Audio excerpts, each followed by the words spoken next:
আবুল বারার কাছে সেই 800 বছর আগের সেই ঘটনা।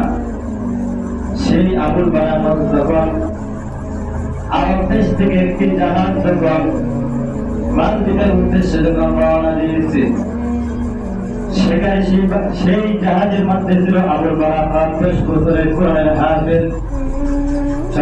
চলতেছে মালদ্বীপের কাছাকাছি যখন যায়, সেখানে গিয়ে জাহাজটি ডুবিয়ে যায় এবং সব মানুষগুলা ফিরে শেষ হয়ে যায়।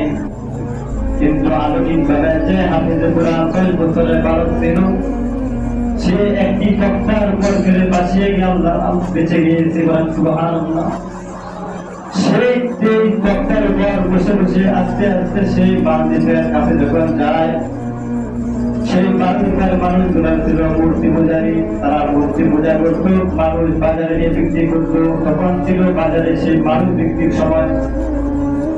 তখন তারা যখন মাছ ধরতে যখন নদীতে আসলো, আইসা দেখেন সেই যুবক পানিতে তক্তার উপর বসে আছেন। তাকে তারা ধরে নিয়ে সেই বাজারে বিক্রি করতে চড়া দামে নিয়ে গেল। সেই তাকে বাজারে নিয়ে গেছে, মানুষ দামাদামি করতেছে, কিন্তু একটি বৃদ্ধা মহিলা আসছে, আইসা চড়া দামে সেই যুবককে 10 বছরের বালক আবুল বারার কাছে কিনে নিয়েছে। তখন সে কিনে নিয়ে নিজের সন্তানের মতো লালন পালন করতেছে। কিন্তু সেই মালদ্বীপের একটি আশ্চর্য ঘটনা,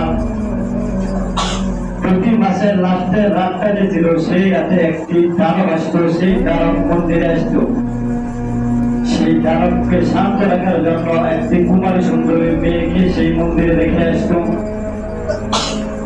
তখন পরদিন যখন সকালে যাইত, গিয়া থেকে দানব চলে গেছে এবং সেই যে কুমারী মেয়েকে সেই মন্দিরে রেখে আসছিল, সেই মেয়েকে গিয়া থেকে মৃত অবস্থায় এভাবে চলতেছে। কিন্তু হঠাৎ করিয়া সেই বৃদ্ধ মহিলা যায় আবুল বারা আমার ফিকির ছিল। সেই বৃদ্ধ আবুল বারা কাছের পালনকারী মা, তার একটি মেয়ে ছিল। সেই মেয়ের উপর তার নাম এসে পড়েছে যে মন্দিরে যাওয়ার জন্য।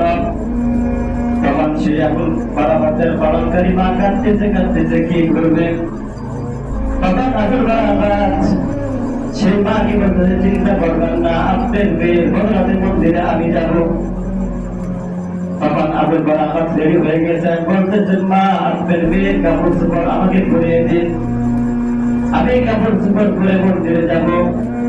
তখন সব কিছু রেডি করে দিলেন। সেই রাত্রিবেলা আবুল বারা মন্দিরে গেছেন, গিয়া এখন জোরে জোরে কোরআন পড়তেছে। সেই কোরআন পড়ার ভয়ে ওই দিক থেকে যে দানব বানাইছে, আর কোনোদিন সেই মন্দিরে দানব আসে নাই। বলেন সুবহানাল্লাহ। তখন সেই পাড়ার মানুষগুলো ছিল, তারা সেই আলৌকিক ঘটনা দেখে ইসলাম ধর্মে হচ্ছে শান্তির ধর্ম, ইসলাম ধর্মে হচ্ছে সত্য ধর্ম। তখন সেই মালদ্বীপের মানুষগুলেরা আর মুক্তি বিচারি না করিয়া সেই আবুল বারা তাদের হাত ধরিয়ে আস্তে আস্তে মালদ্বীপ গোটা রাজার সবাই মুসলমান হয়ে গেল। তাহলে একটি হাফেজ কোরআনের কি মর্যাদা দেখছেন।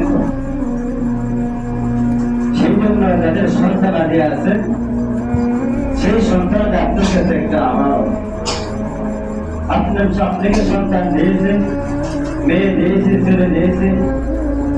সেই ছেলে কোন পদে আছে, সেই ছেলে মেয়েকে আপনারা